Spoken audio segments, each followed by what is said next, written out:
Yo, this Benjamin coming at you with another hot interview, you heard me? Today, we're going to be interviewing Supa, you dig? Y'all might know it from Instagram, you might know it from the Vine, you might know it from Facebook, you heard me? I know it because she one of the people who put me on, man. When I say put me on, I mean show me that love that I needed when I was first starting up, just like 1,000 followers, 1,400 followers. She helped me get my followers up, you heard me? She a person I really look at, you dig, and learn the game from, you dig? So we're going to sit down and talk to Supa, ask her how she transitioned from Instagram to the business side of just social media. You did want to ask her everything the fans want to hear. You did everything the people want to know. We doing this from a platform for New Orleans people, to expose the world to New Orleans. You dig? So like, comment, share, holler at your boy, give me that good feedback. You dig? And just stay tuned, man. Benjamin Speak, Benjimanzroom, powered by EGMG. You dig? Holla. Hello. Yo, Supa. Not you on time.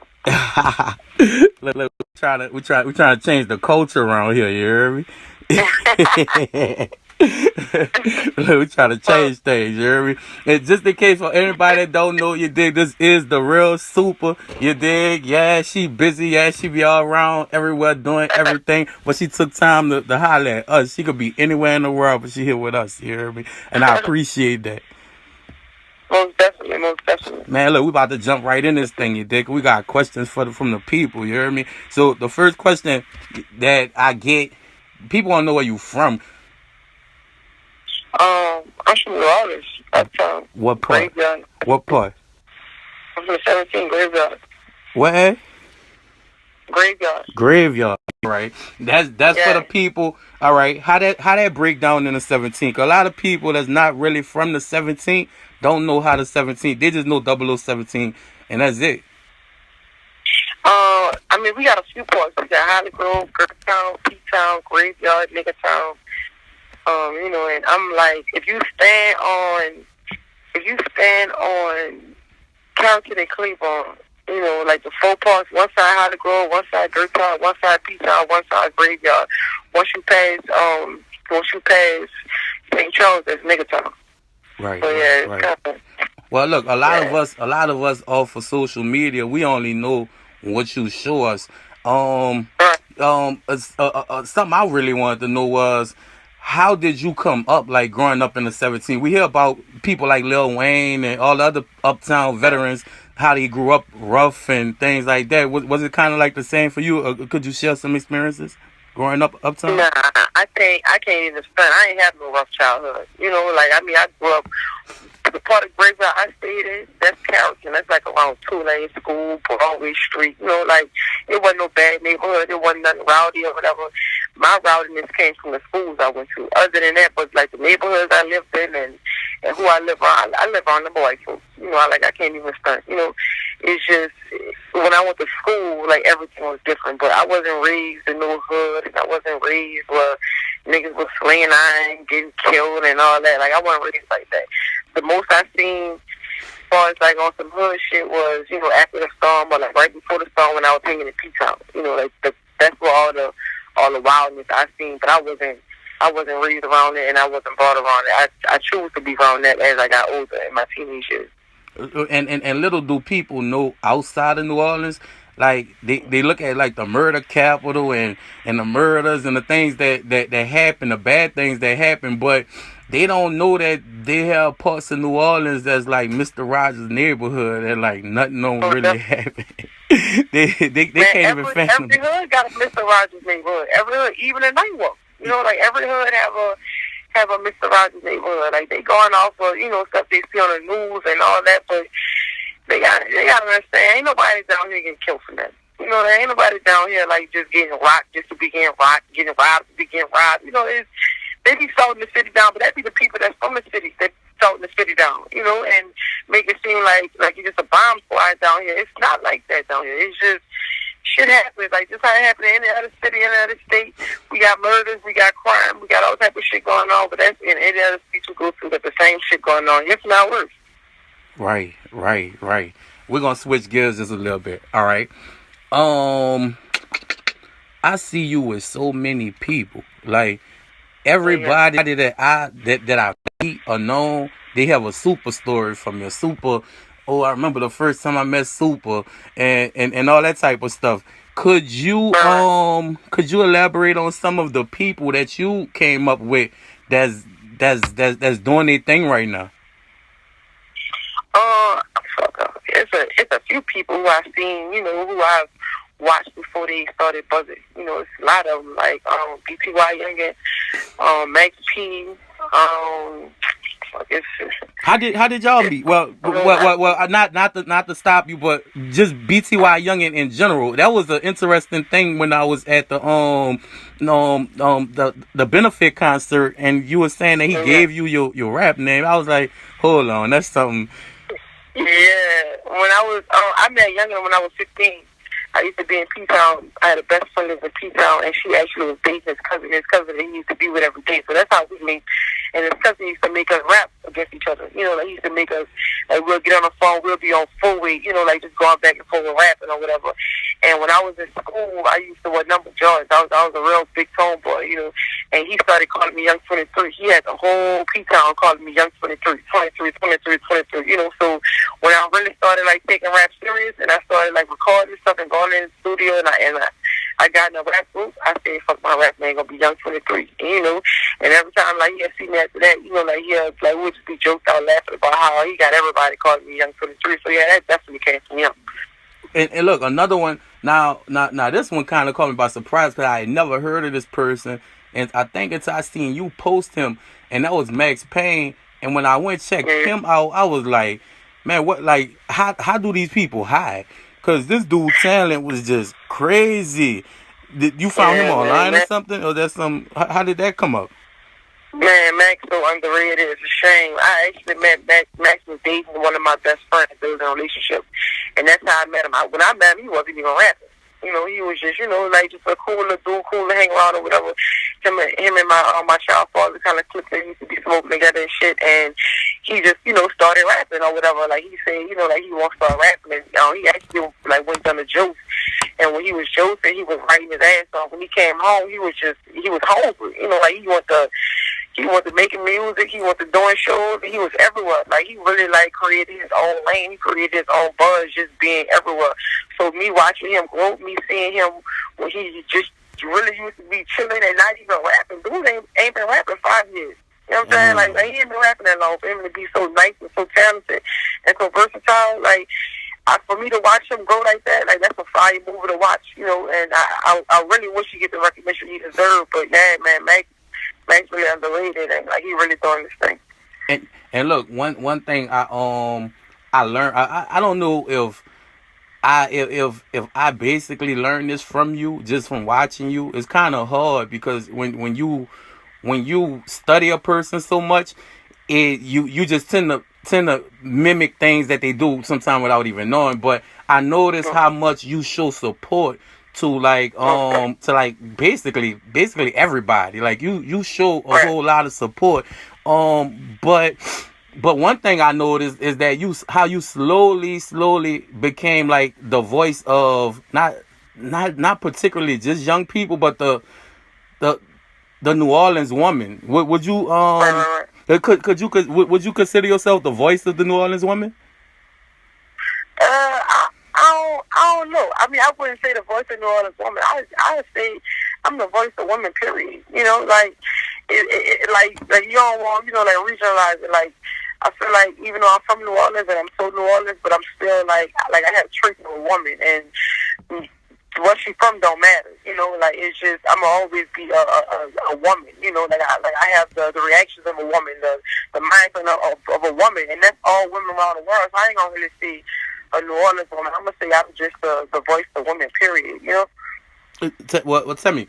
I like me myself. I consider myself a kind of like a well-rounded dude, but why you don't see men taking like those stances that you take for womanhood? Because you really, I can't lie, like everybody I know, they be like, man, I don't want my girl on Super Pig. She be putting them on too much game, man, because you really be giving them the game. Why you don't see men taking those type of stances for men issues? Why you think? I feel like at the end of the day, a man gonna be a man. It really don't matter where you from. Like, men have pride, a whole lot of pride.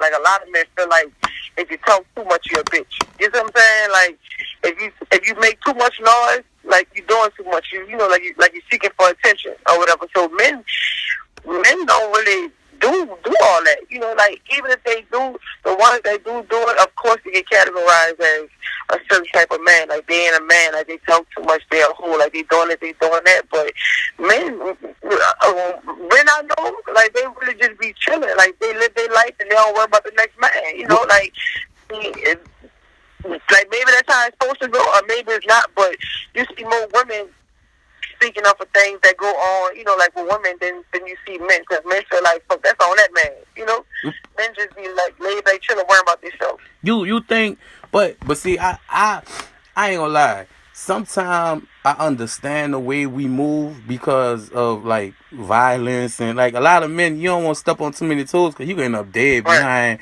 the smallest thing when you're dealing with another man. But I think that sometimes being a male, you don't get a chance to communicate sometime, and to say that we dying at an alarming rate.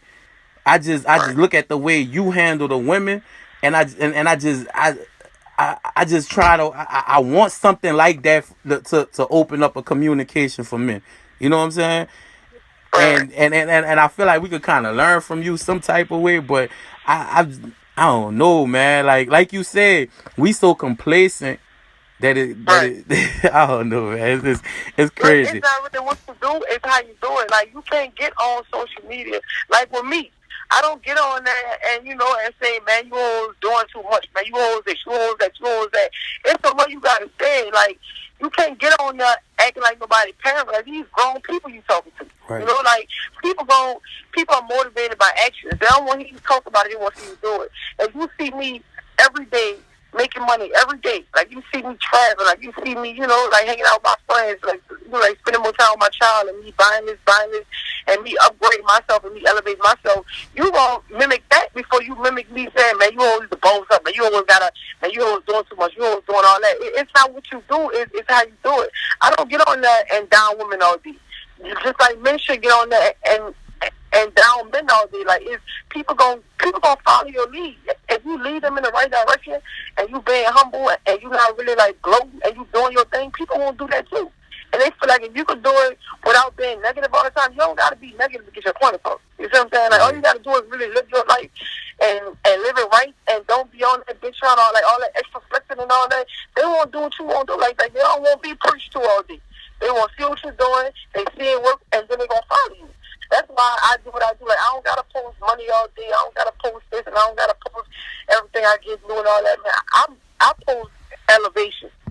I post, you know, like me being able to actually spend time with my child, and me being able to actually like evolve, and like me being in like different circles. Like I'm not confined to one circle. Like, I have multiple friends. You see what I'm saying? Like, I promote positivity all day, and they see that and they won't do it too. And I'm not down their throat. I'm not telling them what they're supposed to do, like what they're not supposed to do. They see what I'm doing, and they feel like they can do it too. Simple. And one thing I can say, you right about that, because I throughout the maybe 3 to almost 4 years I've been knowing you, I watched you turn into so many different people, and it's like I watch you be the voice of what I call the New Orleans woman, and then like you said, you like right now you the voice of women, and now you slowly becoming the voice of just the people in general, like the youth in general, and I just admire that. Like I think everybody is starting really to follow your lead, and it's really turning New Orleans into a better place, whether you know it or not. Oh man, that's dope. I ain't never look at it like that, but I think that's dope. Yeah, because your platform is big and is affecting people, you know.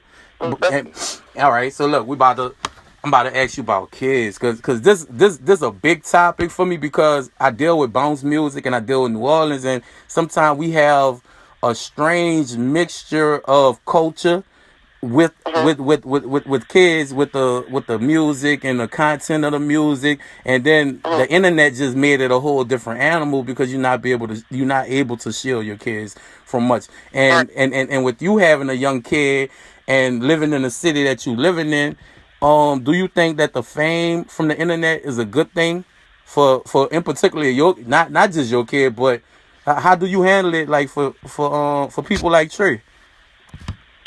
It is. Yeah, man, it's tricky because I actually keep my son away from a lot of stuff. Like, even though I post him on my page and I have him involved in my social media life, he don't have no access to that.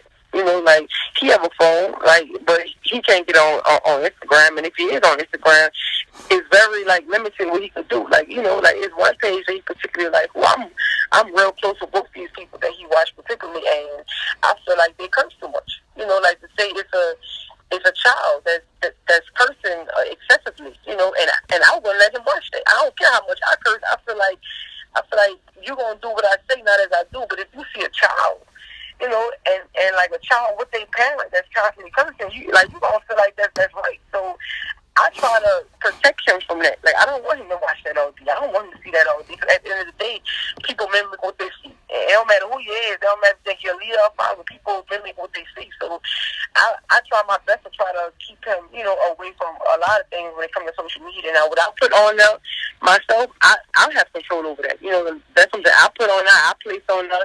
I know what to put. I know what not to put. You know, before it's him having it at his own hands himself, nah, like I don't play that. You know, like I don't want him with no Instagram. I don't want him with no type of social media. You know, I monitor everything he do, so I try to shield him as well. But of course, as parents, we can't stop everything. Like, we can't shield everything. But I just try to do my best to keep him, you know, a child. Like, keep him in childlike things, and not be too consumed in social media like me. You know. So tell me this: what if Trey looking at mama online and he like, I won't be that because my mama made everything out of that. Like what's some advice you'll give him? Would you tell him? Would you be okay with it that he wanna be like you? Would you try to like steer him to something different?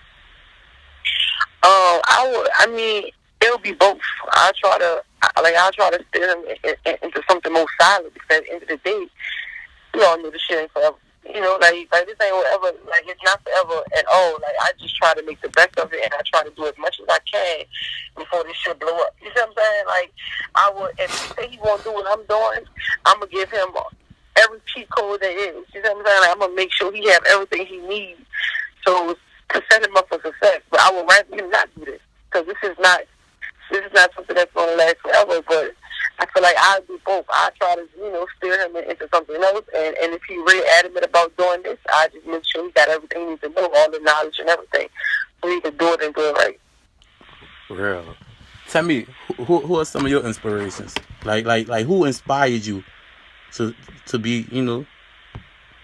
Oh man, it's crazy because a lot of my inspiration don't even come from celebrities. You know, like, a lot of my inspiration came from my mama, most definitely. Like, the way she raised me, just like as I got older, and it's crazy because like you really learn your mama every day. Like, you don't know your mama when you're a child. You see what I'm saying? Like, when you get older, like, you learn your real mama. So for me, I'm learning a lot about my mom that I didn't know when I was a child, and like, just to see how she handled things because I was a child. You know, certain things I didn't even know. Certain feelings I didn't know she had, you know, like certain ways like I didn't know she felt because I was a child and that wasn't my business. So as I see now, like, how she really felt about my dad, how she really, you know, things she really wanted to say, or like how she acted and all that, like, just to see that, I be inspired by that. You know, I'm like, damn, like, I didn't know she felt like that, you know, but she was protecting me from that. You know, like, she didn't want us to be raised bitter. You know, like, she didn't want us to be angry. She wanted us to be children. You know what I'm saying? So me, how I raised my son today is solely off of how my mama raised me. And just seeing how she act with me today as an adult, I'm the same way with my child. You know, I mean, I have like a few celebrity people that I look up to. Like, I look up to Monica a lot too, because just how she handle certain situations. I mean, I'm not even there yet. You know, like, I'm not. That's why I can ignore this and ignore that. Every time I do something crazy, you know, she, you know, like, she's like reaching out to me and like trying to like push me back, and you know, like, push me back to common ground, but like I'm not there yet. You know, like I'm trying to get that to where I don't react to this and I don't react to that. You know, I look up to my managers too. Like my managers are real positive men in my life. I have 2 managers. I look up to them every day, and I don't even know how much that they inspire me to do what I'm doing. My mentor, of course, is my hairstylist slash my best friend slash, you know, like she my cheat code, which is the real BB Julie. Like I look up to her every day. You know, everything she do, I soak up the game from her every day. And like she had no problem with me soaking up the game. She had no problem with me, you know, and she feed me all type of positivity. She feed me all type of energy. She give me everything I need to be a better person tomorrow. So I mean, people I look up to, like, ain't really too many celebrities. It's really people that I be around every day, all day, you know, and they probably don't even know, but that's where I get my inspiration from. And also, like, my followers too. Like, man, it's so many times I wanted to not do something, you know, and like to not go forward with something, and they keep asking about it. Keep asking about it, or I always get them reach out to me and always like sending me positive stuff, and that shit keeps me going, man. If I didn't have that, man, I wouldn't be doing half the shit I'm doing if my followers ain't asked for it. If my followers ain't tell me how much I inspire them and how much I motivate them. If I ain't had that, I wouldn't be doing none of this shit. So the main inspirations come from strangers, though. Strangers, people I don't even know for real. Like, so they can be lying. But that shit helped me get through my day. Right. Well, at what point do you think that social media turned from just fun and games into a business? At what point? What? I'm sorry. I say, at what point did you realize that social media wasn't just like a way to vent, but at what point did it turn into a business for you? It turned into a business when businesses was paying me to talk about their products. That fucked me up. Like when businesses were reaching out to me, and like they don't want to say it themselves. You know, like they don't want to get on their own page and talk about their product. They wanted me to do it. You know, so I'm like, why me? You know, and they always say how they love how so like thorough I am and how I get my point across to my followers. So when they was paying me to do their job, I'm like, fuck, if I can sell their product, so I can sell my own. You know, like I can get a product, you know, and push it. Like if they say I'm making them money and I'm making them sales, so I can make my own money. I can make my own sales. Like I don't gotta live off promo. You know, like I don't gotta make my money from just simply getting booked and being somewhere. If a club could book me and pay me to come out, like why they pay me to come out? Why? You know, like obviously I have some type of something about me that make them money. You know, like they're gonna pay me and they're gonna double their money because I'm coming out. So if I could, I would use myself. You know, like make my own brand, make my own type of business, like do something. I don't want to just be popular. You know, like that popular shit, like it's cool. Like it gets you certain type of advantages, but I want the brand. Like I want to live different. Like I want to do stuff I wasn't able to do when I was young. So that's when they turned business to me, when businesses took me serious and wanted me to do things to their brand that they didn't want to do themselves. So that's what made me look at it different. And really, it all kind of happened, it kind of happened overnight. In my eye, I know nothing happened overnight, but it just kind of took, I don't know, everybody by storm, how fast social media picked up and how fast everybody just capitalized on it. Like it was just, I don't know, it was crazy, man. But one thing, one of the fan questions I forgot to ask. I'm sorry. And I asked about Max Payne, I asked about BTY Youngin, but this the one I got the most. I got this from like 10 different people. They wanted to know how you met Tokyo. Oh, I met Tokyo on Vine. Believe it or not, we was on Vine, and I was in this group called Know to Take Over, and we was like ripping people back and forth, and she hopped in. She hopped in on our team, you know, like she hopped in, like helping us for us. And for that, I'm like, man, Shawty funny, you know, like always when it came to roasting, I was one of the hottest female roasters on Vine. So when she got on there and was helping us for us, and she was funny, I thought that was dope, you know. And she wrote me on Kick and told me to pass by her house. Like at first I thought it was weird, but I'm like, man, this shit too funny, you know, like I don't know if I was mad at me, you know, and she said me come to her house, you know, I don't know what that's about. But when I went to her house, so this was 2014 December, I went to her house and we clicked. I mean, like, from that first day I went to her house, we clicked. She was calling me sis. She was young. She was like 18, 19. She was calling me sis. You know, like we hung out, we started hanging out every day, and we clicked. In 2014, me and Sophia been friends, and we ain't never fought out. Like, we ain't never, I mean, we had our disagreements, but we ain't never not been friends since 2014, you know, and we met online, social media. Sometimes you meet people and the energy just right. Most definitely. That's real. That's real. Sometimes you really can feel know like a half person my by their friends. energy than anything else. You hear me?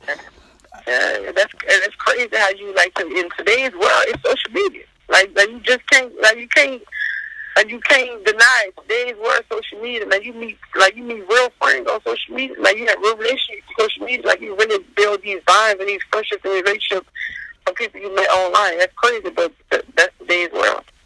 Yes. I'm about to switch this question up a little bit. Now this is about love. Now, you always talking about love. You always give advice about love. I have even taken most of your advice about love and put my own spin on it because it helped me understand women in general. You know what I'm saying? Is with us living in a city that's so small like New Orleans, and everybody know everybody, and you bound to date some of the same people and things like that. Is that a hard thing, like for a woman in New Orleans to just Man, the hardest. Gotta be one of the hardest. I mean, by New Orleans being so, it ain't about New Orleans being small. It's just by like how New Orleans is, like how the world is. Like especially New Orleans, you bound to date somebody that you know like whether it was a friend, whether it was like somebody you just spoke to or whatever. It's crazy, but you just bound to. And this was before social media. You fuck social media, like this was before that, like this when niggas was young, you know.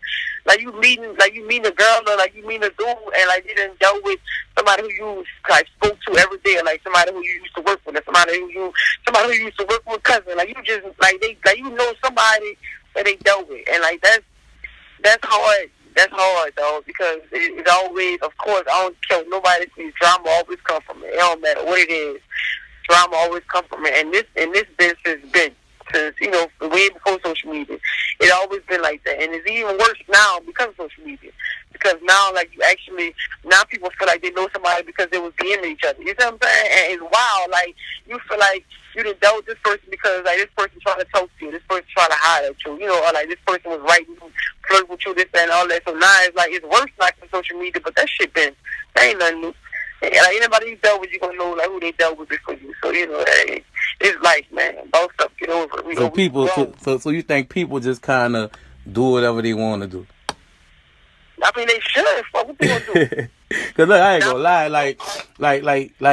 Like in a club, you might be standing next to somebody, and then that person be like, "Oh yeah, I used to talk to her," and all that type of shit, and it gets so cloudy because it be like everybody used to talk to everybody, so the shit just. If you ain't been dating this motherfucker since y'all was in Pampers, since y'all was in school, then that was somebody you knew. And even if y'all was in Pampers in school, y'all had those little fucking breaks, they dated somebody you knew. Somebody you knew or knew of. Like, it's the world. Like, and it's not just New Orleans, it's everywhere. In the state you live in, the city, like, it's even worse because New Orleans is real small. So it's the world, man. It's like, it is what it is. If you find somebody, you click, and they do like they do something for you that nobody done for you, vice versa, male, female, and y'all click, man. Do that shit. Live happy, reproduce. You know, like level up, like build a foundation. Fuck the past, for real. Yes, look, y'all heard it from Supa, straight from Supa. You hear me? This my last question, my last one. What kind of advice would you give a young person who is thinking about giving up on their dreams, with you being a person that's still reaching their dreams? Like, what kind of advice would you give them? Man, you'll be a fool if you put down your dream and go help somebody create theirs. You know what I'm saying? Like, you would be a cold-blooded fool if you stop your dreams to help somebody pursue theirs. For real. Like, if that's something you want to do, the worst that can happen is it don't shake. Then you're going to do something else, and then it's going to shake for you. It's like some of the biggest companies failed. Coca-Cola failed. Like, they failed. Like, they went bankrupt and everything, and they still Coca-Cola. You see what I'm saying? Like, you cannot not do something because you're afraid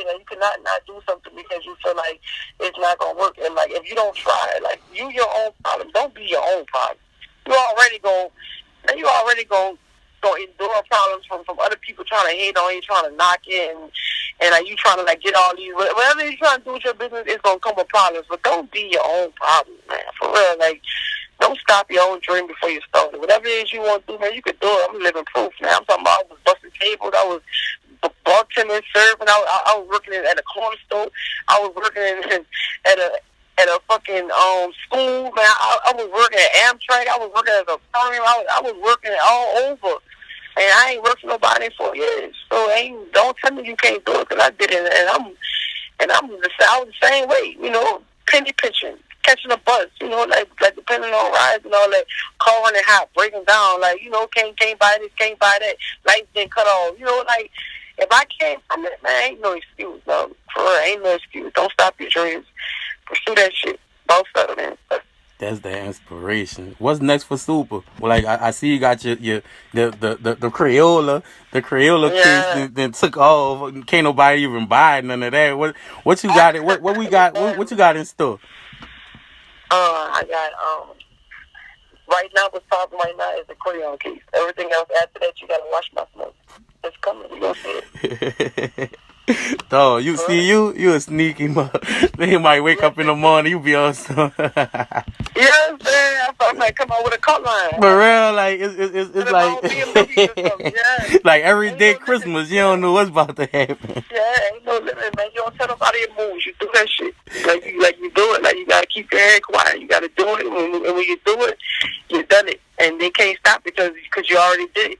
As soon as you start telling people your ideas, they start jacking. For real, they start jacking, they start trying to stop your moves and all that.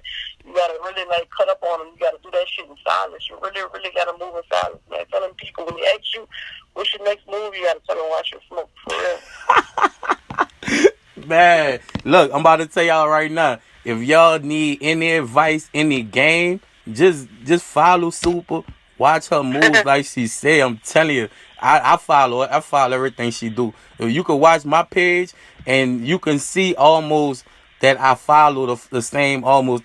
I might switch it up a little bit, my style, but I noticed that she do things for a reason, and I try to stick to that road to success. You hear me?